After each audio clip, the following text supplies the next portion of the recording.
The music, yes, there was definitely the classic monster themes, new renditions inspired by the original classic themes.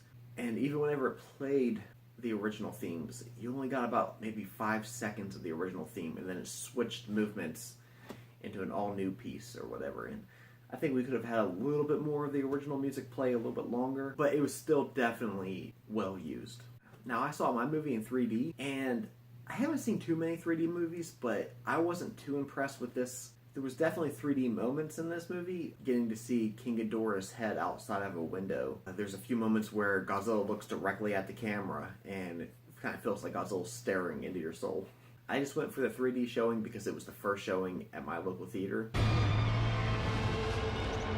Some of the new character abilities that Legendary felt they were able to pursue in light of Shin Godzilla's changes. Some of that was Mothra having a stinger and the ability to use its web even in an adult form. I could definitely see Toho continuing to use that in the future. King Ghidorah being able to regenerate a head, pretty much regenerate its entire body, it looked like. That's a new take, and I don't think it took away from King Ghidorah in any way. I think it was a worthy addition to its abilities. Ghidorah was also able to use some of its classic abilities, like its ability to kind of drain Godzilla's energy and fight on him and throw him around, which that's another thing about this movie. I saw a brief clip of Godzilla running in to fight King Ghidorah because I had heard people talking about that on the internet. I didn't want to watch the trailer, but people were saying that, oh, here's Godzilla running, and I did not like that clip when I saw it.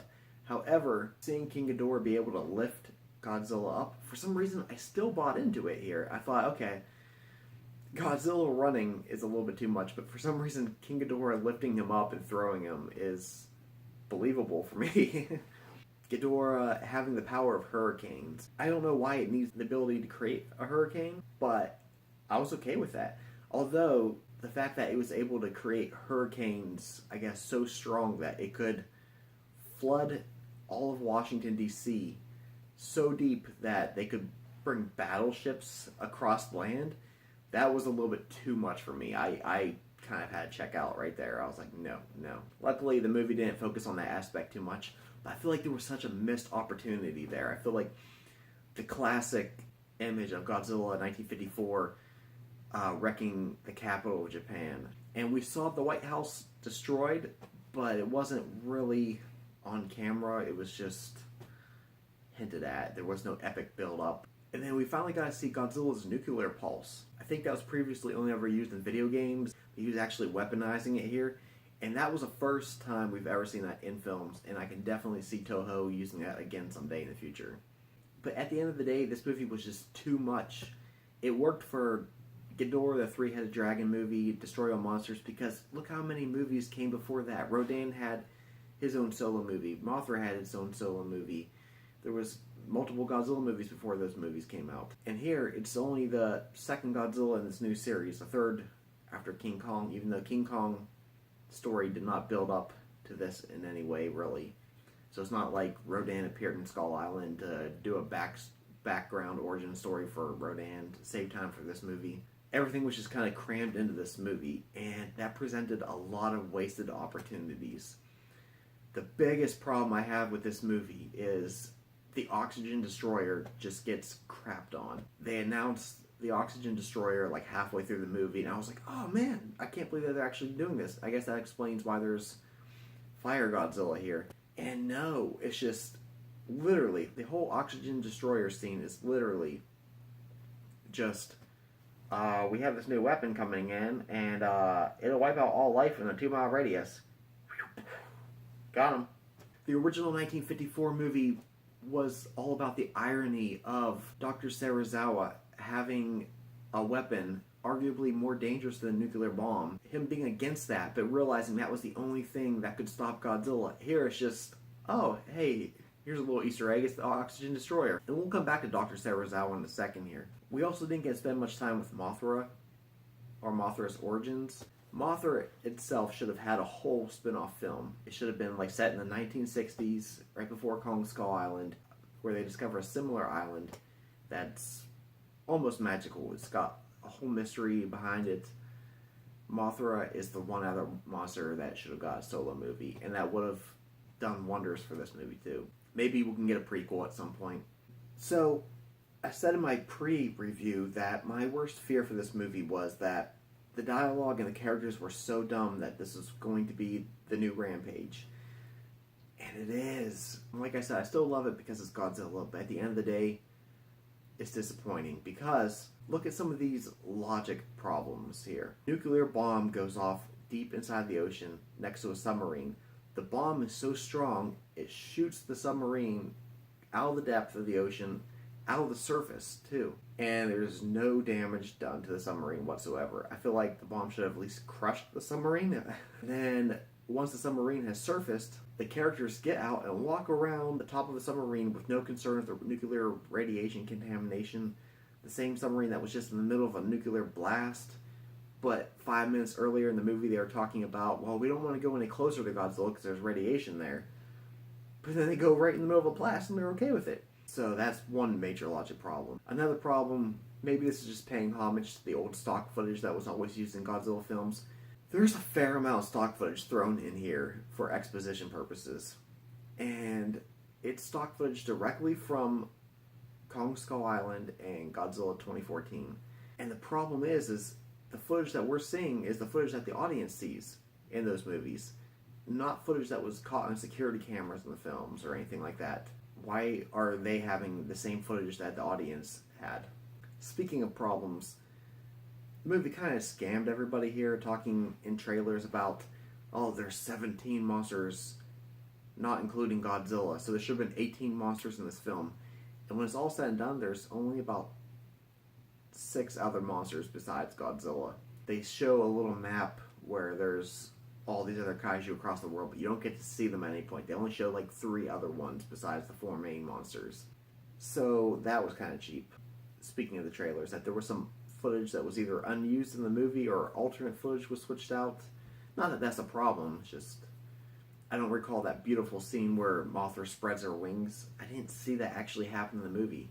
They show Mothra beginning to hatch out the cocoon, and then it cuts away. Then they show Mothra arrive at the ocean. Now, there's some things I really found interesting about this movie. I like the idea of the kaiju having a leader to follow, which actually is kind of ironic because that leak that came out like a year or so ago, that at the end of the movie all the kaiju were going to show up and just bow down before Godzilla. I was so afraid of that. I did not want that to happen. It ended up being true. That's what happened. But I was actually kind of okay with it. It didn't look that bad. Rodan was wounded and was just kind of, figuratively speaking, rolling over and showing his belly just to show him that he's subordinate to Godzilla. I was okay with that. And so I do like the ecosystem that they have set up here. Ghidorah, the three-headed dragon movie. I never liked how Godzilla, Rodan, and Mothra talked to each other there. And yet, this movie actually did that better than Toho ever did. Godzilla vs. Gigan, where we have Godzilla and Anguirus talk to each other. And then there's actually the little translations or the dubbing. But the point is whenever Toho did it in the past, it was just 2 monsters screaming at each other, like humans would scream at each other. But here, Legendary actually did something brilliant, and this is one of the things that the movie really shines on, is you don't really see the monsters talk to each other. They might scream a little bit, but they're not having a full conversation. They're showing actual animal behaviors. Like when a cat or a dog greets you, they'll show you their belly, or they will bow their head or something, just to show that they understand that you're the boss. Here, that's how these kaiju talk to each other, and I love that. It was brilliant. I was also fascinated, speaking with animal behaviors, was the whole Godzilla intimidation scene. They show it in the trailers, and they even say this is an intimidation tactic. But once you see the full scene play out, it's pretty epic. I was a little conflicted about the whole Godzilla's home in Atlantis, because they had said in Godzilla 2014, kaiju like Godzilla buried deep underneath the ocean to absorb nuclear radiation where there's still higher levels.